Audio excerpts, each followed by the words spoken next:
University. Where are you?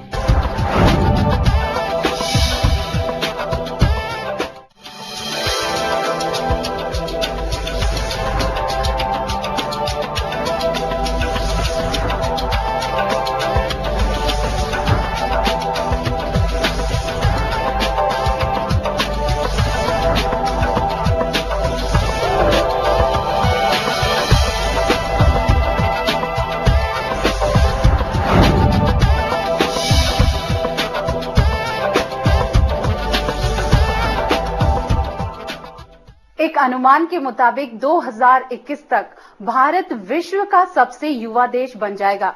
ऐसे में परंपरागत कैरियर ऑप्शंस के साथ साथ तमाम नए कैरियर के विकल्प देश के युवाओं के लिए मौजूद हैं। कैरियर से जुड़े इस खास कार्यक्रम में हमारी टीम की कोशिश रहती है कि आपको न सिर्फ नए नए कैरियर ऑप्शंस के बारे में बताया जाए, बल्कि उनसे जुड़ी पूरी जानकारी हमारे एक्सपर्ट्स के जरिए आप तक पहुंचाई जाए। दोस्तों, मैं हूं रीना। आइए देखें क्या है नया और खास आज के इस एपिसोड में। देखेंगे आईटी इंडस्ट्री में रोजगार के अवसर, समझेंगे अंग्रेजी बोलने का महत्व, मिलेंगे कैरियर एक्सपर्ट से, विस्तार से जानेंगे एम्प्लॉयमेंट न्यूज। भारत सरकार की कोशिश रहती है कि बेरोजगार युवाओं को नौकरियां मिले।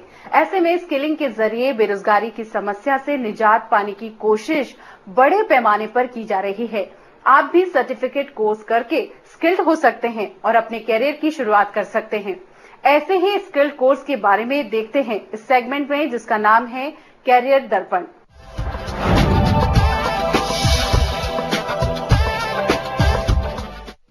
भारत सरकार ने योग्यता को निखार कर रोजगार दिलाने की जो शुरुआत की है, उससे बहुत से युवाओं को राहत मिली है। देश भर से युवक आगे बढ़कर आ रहे हैं, अपने हुनर में सर्टिफिकेट कोर्स पूरा कर नौकरी पा रहे हैं। ये सर्टिफिकेट कोर्स विभिन्न प्रकार के स्किल्स में दिया जाता है। इन्हीं में से एक स्किल है सोइंग मशीन ऑपरेटर यानी SMO। इस कोर्स में 1 महीने की ट्रेनिंग कराई जाती है।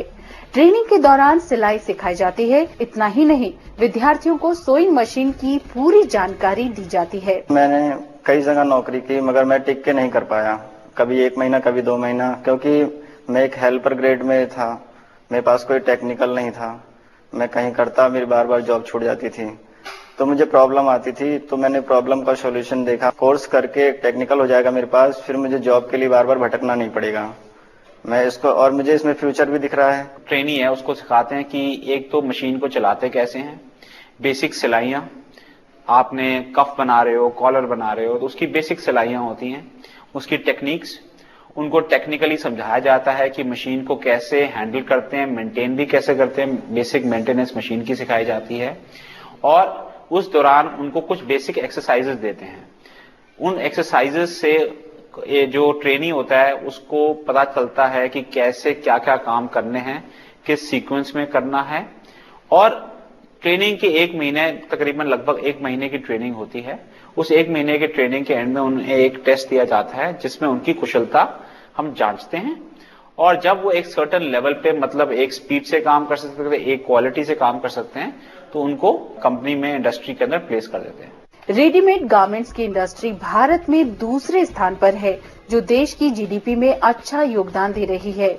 इससे ये साफ जाहिर होता है कि आज के वक्त में सोइंग मशीन ऑपरेटर की इंडस्ट्री में कितनी जरूरत है। अपैरल और टेक्सटाइल इंडस्ट्री हिंदुस्तान में एग्रीकल्चर के बाद सबसे बड़ी इंडस्ट्री है और इस इंडस्ट्री में करंटली अभी कम से कम 2 से 3 करोड़ लोग डायरेक्टली इनडायरेक्टली काम कर रहे हैं। ये इंडस्ट्री एक्सपोर्ट लेड भी है और डोमेस्टिक भी है और आने वाले समय में, क्योंकि ये बड़ी लेबर इंटेंसिव इंडस्ट्री है, इसमें कामगारों की बड़ी जरूरत है, तो जो लोग अभी इस इंडस्ट्री में ज्वाइन कर रहे हैं उनके लिए बहुत सारी अपॉर्चुनिटीज हैं। जैसे जो भी सिखाया जाता है, इनको बेसिक सुइंग मशीन, एक सिलाई की मशीन पे काम करना सिखाया जाता है। वो करीबन 1 से 1.5 महीने में सीख जाते हैं और एक एंट्री लेवल पे कंपनी में इनको आराम से नौकरी मिल जाती है। और जैसे आपकी कुशलता आगे बढ़ती है, आपको एक्सपीरियंस मिलता है, तो इंडस्ट्री के अंदर लोग सीनियर टेलर बन जाते हैं। फिर उनमें से कुछ जिनमें ज्यादा अच्छी काबिलियत है वो सुपरवाइजर, लाइन सुपरवाइजर बन जाते हैं। SMO का ये कोर्स कोई भी आसानी से कर सकता है। इसके लिए आपको बस 5वीं पास होना जरूरी है। अगर आप घर में रहने वाली हाउसवाइफ हैं, तो भी इस स्किल में अपने भविष्य की शुरुआत कर सकते हैं। इस सर्टिफिकेट कोर्स की कीमत भी ज्यादा नहीं है और कोर्स के बाद नौकरी की संभावनाएं भी बढ़ जाती है। ये इंडस्ट्रियल सोइंग मशीन होती है, जिस समय गारमेंट हाउस होते हैं जहाँ 1000 मशीन 2000 मशीन लगी होती हैं और फॉरेन कंट्री के काम होते हैं। तो जो इनका ऑर्डर होता है वहाँ पे असेंबली सिस्टम में काम होता है, पार्ट वाइज, कि आपने ये करना है, आपने ये करना है, आपने बेसिक शर्ट बनाना है, तो एक ऑपरेटर नहीं बनाएगा, इसमें कम से कम 40 ऑपरेटर होंगे। स्टार्ट पीछे से होगा और एंड में फिनिश हो जाएगा।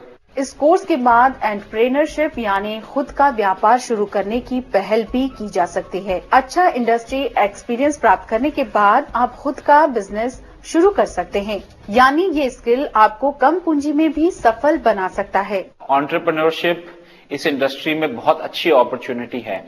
आप जैसे देखिए, आप एक छोटा सा 20 या 25 लोगों का कारखाना शुरू कर सकते हैं जो सिलाई कर सकता है। जैसे शर्ट बना रहे हो, आप ड्रेस बना रहे हो, तो बड़ी पूरे हिंदुस्तान में इतनी रिक्वायरमेंट है कि जिस पर्सन में थोड़ी काबिलियत है, एंटरप्रेन्योरशिप का थोड़ा बेंट ऑफ माइंड है, उनको उसमें रुचि है, वो अपना छोटी सी पूंजी में, इसमें ज्यादा पूंजी नहीं लगती, आप अगर सीख सकते हैं, मेहनत कर सकते हैं और काबिलियत है, तो इसमें एंटरप्रेन्योरशिप की बहुत अपॉर्चुनिटीज हैं। और अगर आप देखोगे आज जो उद्योग बने हैं गारमेंट इंडस्ट्री के, वो इन्हीं छोटे छोटे कारखानों से बनकर ही बने हैं, जो अगले जिनमें जहां आप सैकड़ों लोगों को रोजगार मिलता है। आप जिस सुनहरे कल की कल्पना करते हैं वो अब पूरा हो सकता है। भारत सरकार की इस पहल से आप भी अपना भविष्य मजबूत बना पाएंगे। अंग्रेजी बोलना आजकल बहुत ही महत्वपूर्ण हो गया है। बिना अंग्रेजी बोले किसी कंपनी का इंटरव्यू पास करने में कठिनाई आती है। इसीलिए जरूरी है कि आप अंग्रेजी पर अच्छी पकड़ रखें। कैसे करें खुद से इंग्लिश बोलने का अभ्यास, देखेंगे कैरियर मंत्रा में।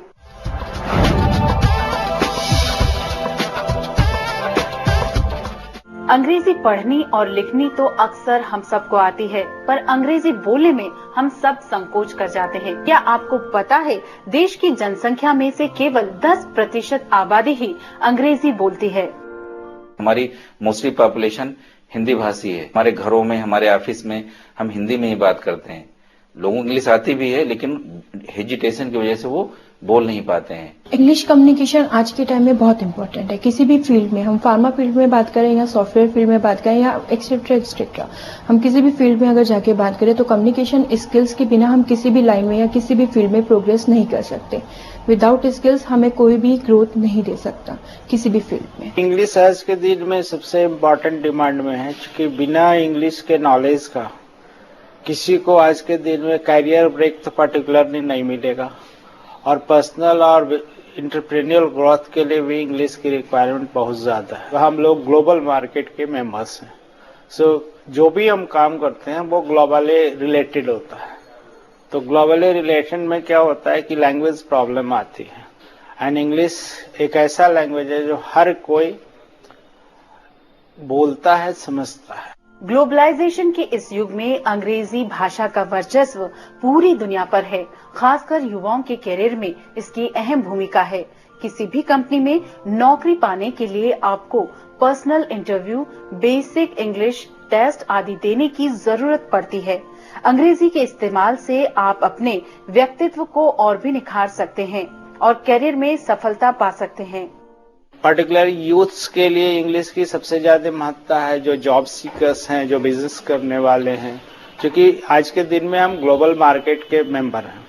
तो ग्लोबल मार्केट में हमारा लैंग्वेज का बैरियर्स बहुत ज्यादा आता है, और इंग्लिश ही एक ऐसा लैंग्वेज है जिसको हर कोई बोल और समझ लेता है। इतने ज्यादा कॉम्पिटिशन्स आ चुके हैं कि उस लाइन में अपना सेक्टर, अपना लाइन, अपना फ्यूचर ग्रोथ करने के लिए हमें इंग्लिश कम्युनिकेशन बहुत जरूरी है। हम अगर फॉरेन कंट्रीज की बात करें तो आज के टाइम में हमें बहुत ही अपॉर्चुनिटी मिलती है बाहर वर्किंग के लिए, लेकिन उसके लिए भी हमें बहुत से एग्जाम्स क्लियर करने पड़ते हैं, लाइक टोफेल हो गया या आईएलटीएस हो गया। वो बहुत इंग्लिश टफ कंपटीशन होता है, उसके लिए बहुत हार्ड कम्युनिकेशन स्किल्स अपने अच्छे होने चाहिए। इंटरव्यूज में जो भी होते हैं इंटरव्यूअर, जो एम्प्लॉयर होते हैं, वो आपके कम्युनिकेशन लेवल को चेक करते हैं, और आज के दिन में जो कम्युनिकेशन लेवल है वो सबसे जरूरी लेवल है, वो इंग्लिश की फ्लुएंसी है।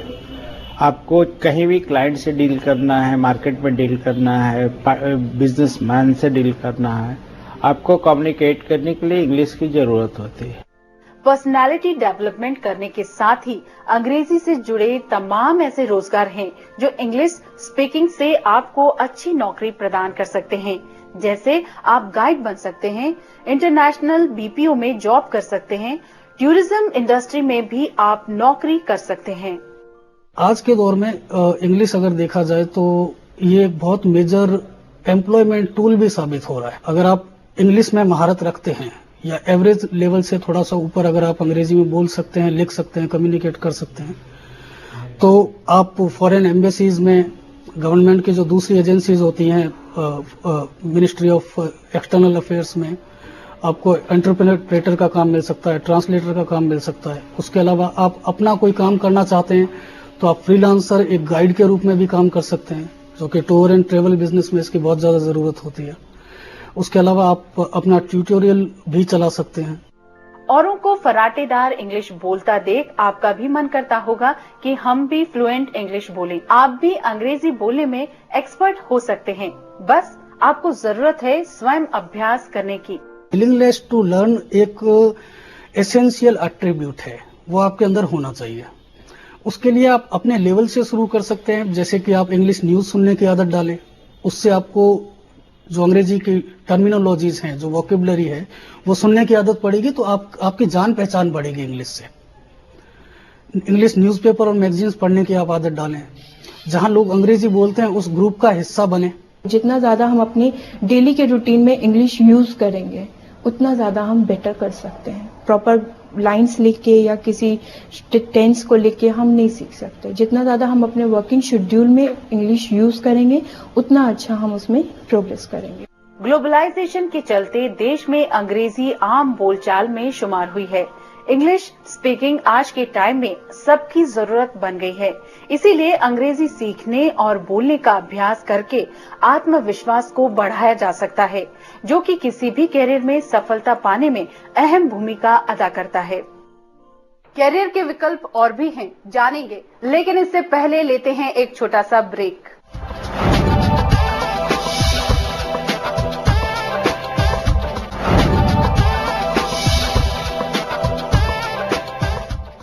इस बार कैरियर निर्माण में हमारी टीम आपके लिए लेकर आई है कंप्यूटर और आईटी से सरोकार रखने वाले रोजगार और उससे जुड़े करियर की जानकारी।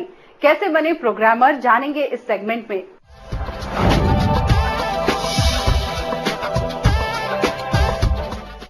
इंजीनियरिंग के क्षेत्र में करियर कई ट्रेड में बनाया जा सकता है। इसी में से एक है कंप्यूटर साइंस और आईटी का फील्ड। बढ़ती हुई टेक्नोलॉजी के साथ साथ इस इंडस्ट्री में अधिक जॉब क्रिएट हो रहे हैं। इतना ही नहीं, आज के वक्त में सीएस और आईटी इंजीनियर्स की डिमांड भी सबसे अधिक है। इंफॉर्मेशन टेक्नोलॉजी में प्रोस्पेक्ट्स जो है जॉब्स के और करियर डेवलपमेंट के हमेशा बढ़ते ही जाएंगे, क्योंकि आज की डेट में आप कोई भी काम करना चाहें तो उसमें कंप्यूटर है। चाहे कि वो छोटा सा छोटा एक फोन क्यों ना हो या कोई भी अपने घर में कोई भी आप आज इक्विपमेंट खरीदते हैं, चाहे वो एक डीवीडी हो या एक कंप्यूटर हो, या हर चीज के अंदर कंप्यूटर फिट है। CSC IT basically computer science information technology होती है और इसमें बच्चे कंप्यूटर साइंस के बारे में इन डेप्थ नॉलेज गेन करते हैं। इसके बारे में स्टडी करते हैं कि व्हाट इज कंप्यूटर साइंस क्या है, इसके डिफरेंट फील्ड्स क्या हैं। डिफरेंट फील्ड्स मींस नेटवर्किंग है, हार्डवेयर है या फिर चिप प्रोग्रामिंग है, ये सब कंप्यूटर साइंस के अंदर आता है। कंप्यूटर साइंस और आईटी के कोर्सेज में विद्यार्थियों को कंप्यूटर हार्डवेयर और सॉफ्टवेयर की पढ़ाई कराई जाती है। तेजी से डेवलप होती आईटी फील्ड के लिए उनको कंप्यूटर लैंग्वेजेस जैसे C++, जावा, ओरेकल सिखाई जाती है और कंप्यूटर हार्डवेयर के बारे में भी बताया जाता है। कंप्यूटर साइंस के अंदर फिर अलग अलग स्ट्रीम्स होती हैं कि नेटवर्किंग होती है, सॉफ्टवेयर होता है और चिप प्रोग्रामिंग होती है। नेटवर्किंग के अंदर जो भी नेटवर्किंग होते हैं जिसमें टेलीकम्युनिकेशन आ जाता है कि आप नेटवर्क कैसे सेटअप करते हो। सॉफ्टवेयर के अंदर आप प्रोग्राम्स बनाते हो, वेब बेस्ड प्रोग्राम्स बनाते हो, विंडोज बेस्ड प्रोग्राम बनाते हो डिफरेंट लैंग्वेजेस के अंदर। जैसे स्टार्टिंग में बेसिक में होता है C++, विजुअल बेसिक, और अभी जैसे .NET अभी मार्केट में बूम पे है, Java, these are the software languages. And the chip programming जिसके अंदर आप एक प्रोग्राम बनाते हो बेसिकली कुछ मशीन लैंग्वेज में और उसको चिप में इंटीग्रेट करते हो। ये क्षेत्र पूरी तरह से प्रोग्रामिंग पर निर्भर करता है। कोर्स की पढ़ाई के दौरान आपको अनेक प्रकार की प्रोग्रामिंग के बारे में पढ़ाया जाता है। इनमें मास्टर बनकर आप अच्छा कैरियर बना सकते हैं। प्रोग्रामिंग कई टाइप की है। जो इन्फॉर्मेशन टेक्नोलॉजी का जो करियर है उसमें जो हम बात करते हैं, एक प्रोग्रामिंग का जो करियर के बारे में हम बात करते हैं, तो प्रोग्रामिंग कई तरीके की होती है। एक हो गई आपकी डिवाइस प्रोग्रामिंग हो गई, एप्लीकेशन डेवलपमेंट हो गया, वेब प्रोग्रामिंग हो गई, और जो हर चीज में प्रोग्रामिंग का इस्तेमाल है। सो प्रोग्रामिंग का जो स्कोप है वो हमेशा बढ़ता ही जाएगा, कम नहीं होगा। CSIT के प्रोफेशनल्स की अभी मार्केट में बहुत ज़्यादा डिमांड है। जैसे कि आप देख रहे हैं कि हर सॉफ्टवेयर कंपनी और government industries, even e-commerce applications सभी मोबाइल डिवाइसेस पर जा रही हैं। तो अभी CSE की जो भी डिमांड है मोबाइल की तरफ ज़्यादा हो रही है, और कम्युनिकेशन, सॉफ्ट कम्युनिकेशन जिसे हम बोलते हैं, rather than hard communication, means कि आप मेलिंग सिस्टम, आप किसी को कोरियर करते हैं, वो कम है, और सॉफ्ट कम्युनिकेशन, ईमेलिंग सिस्टम वो ज़्यादा है मार्केट में। और उसके भी बजाय आप सोशल नेटवर्किंग साइट्स हैं जैसे कि फेसबुक है, ट्विटर है, इसकी डिमांड है वो बहुत ज़्यादा है मार्केट में।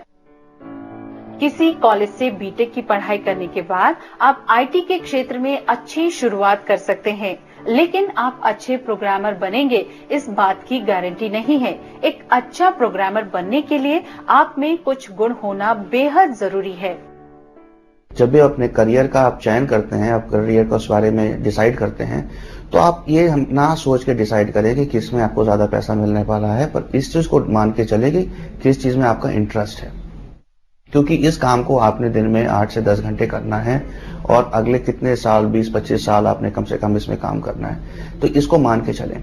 एक प्रोग्रामर बनने के लिए सबसे इंपॉर्टेंट जो स्किल चाहिए वो है एनालिटिकल माइंड, कि आप चीजों को, सिचुएशन को एनालाइज कर सकें, और प्रॉब्लम सॉल्विंग स्किल चाहिए कि कोई एक प्रॉब्लम आपको दी जाती है तो उसका बेस्ट सोल्यूशन आप फाइंड कैसे कर सकते हैं, और उसको ही आपको फिर एक कंप्यूटर लैंग्वेज में ट्रांसलेट करना होता है। सेकेंड चीज ये आप मान के चलें कि आपको एक जगह के ऊपर बैठ के 8 से 10 घंटे आप एक जगह बैठ सकते हैं या नहीं, क्योंकि कई ऐसे लोग होते हैं जिनको कुर्सी के साथ कंप्यूटर पे बैठना बहुत मुश्किल होता है। तो अगर आप ये सोचते हैं कि आप एक जगह बैठ के काम नहीं कर सकते हैं, तो आप कंप्यूटर प्रोग्रामिंग का काम नहीं कर सकते हैं। अगर आप में ये सब क्वालिटीज हैं, तो आप भी इस क्षेत्र में अपने भविष्य की शुरुआत कर सकते हैं। अब वक्त हो चला है कैरियर काउंसलर से मिलने का। इस हफ्ते हमारे कैरियर एक्सपर्ट्स आपको बताएंगे क्यों जरूरी है जनरल स्टडीज की तैयारी करना। सामान्य अध्ययन तकरीबन हर परीक्षा में पूछे जाने वाला विषय है। कैसे करें इसकी तैयारी, आइए जानते हैं काउंसलर से।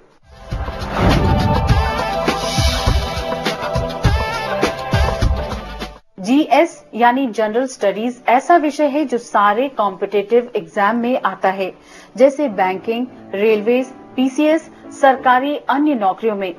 GS का ये पेपर MCQ पर आधारित होता है। इस पेपर के बारे में अधिक जानेंगे हमारे कैरियर एक्सपर्ट से। जनरल स्टडीज का तो पेपर ऐसा कोई कॉम्पिटिटिव एग्जामिनेशन नहीं है जहां ना आता हो। SSC, banking, railway, PO, civil services, state services, statistical services, judicial services, arm forces, combined defence services examination, ऐसा कोई कंपटीशन का एग्जामिनेशन है ही नहीं जिसमें कि सामान्य अध्ययन का पर्चा नहीं होता है। अब हर प्रश्न की प्रकृति अलग होती है, हर परीक्षा का स्तर अलग अलग होता है, कठिनाइयों का स्तर अलग अलग होता है, लेवल ऑफ डिफिकल्टी जो होते हैं एग्जामिनेशन में वो अलग अलग होते हैं, कि आप अपने नोट्स खुद तैयार करें। और हर एरियाज में कुछ महत्वपूर्ण किताबें हैं जिन्हें जरूर पढ़ना चाहिए। जब NCERT का आप क्लास नोट्स तैयार कर लें, जब आप NCERT की सारी किताबें पढ़ लें, उसके बाद आप शुरू करें भारतीय संविधान और भारतीय संसद पर डॉक्टर DD बसु और सुभाष कश्यप की किताब पढ़ें। इसके अलावा इंडियन इकोनॉमिक्स, भारतीय अर्थशास्त्र पर आप दत्त और सुंदरम या उमा कपिला की एक किताब आती है, उसको जरूर देखें। इसके अलावा तमाम ऐसी न्यूज़पेपर्स, मैगजीन्स हैं जो कि करंट अफेयर्स के एरियाज को कवर करती हैं, उस पर ध्यान दें।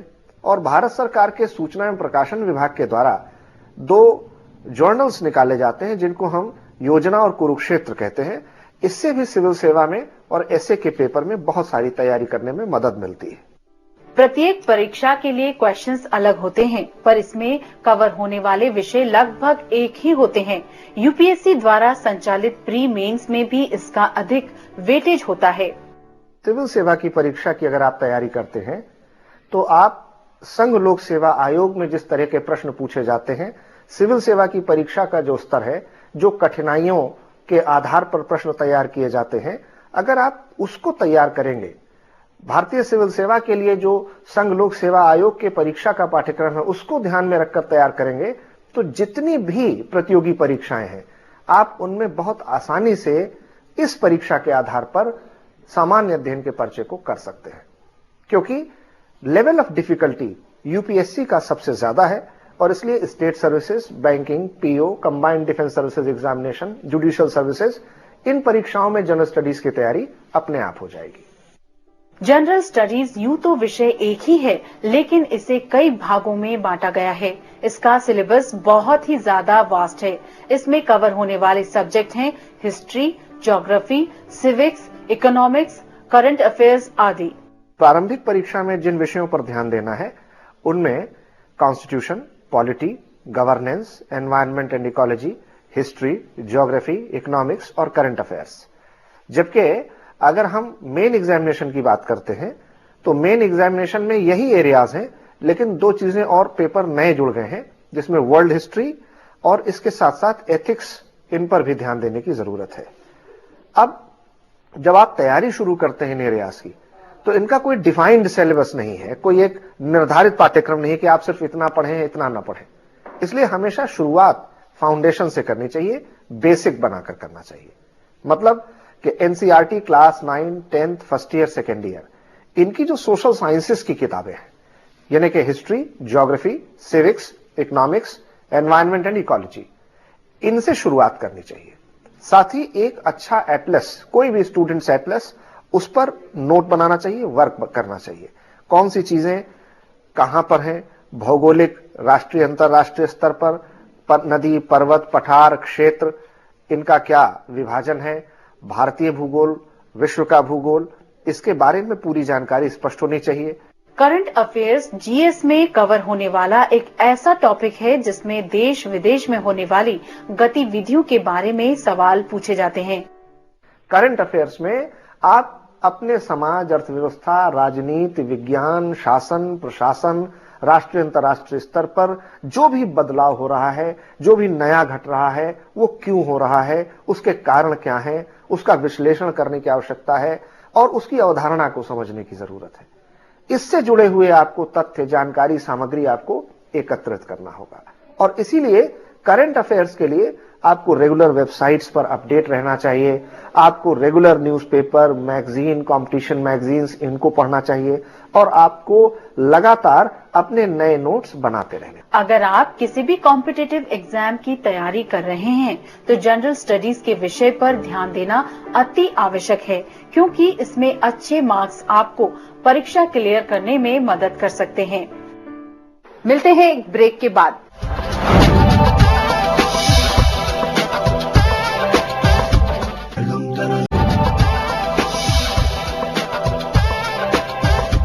हर बार की तरह हम आपके लिए लेकर आए हैं देश भर से चुनकर रोजगार समाचार। इन कंपनियों में आवेदन करके आप एक अच्छी नौकरी पा सकते हैं और अपने सपनों को साकार कर सकते हैं। तो देर किस बात की, आइए देखते हैं employment news.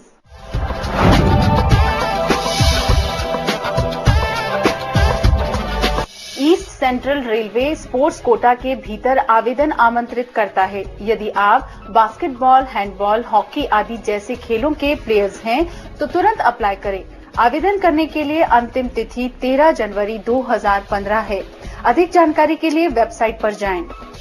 Delhi metro rail corporation limited assistant manager आदि पदों के लिए आवेदन आमंत्रित करता है।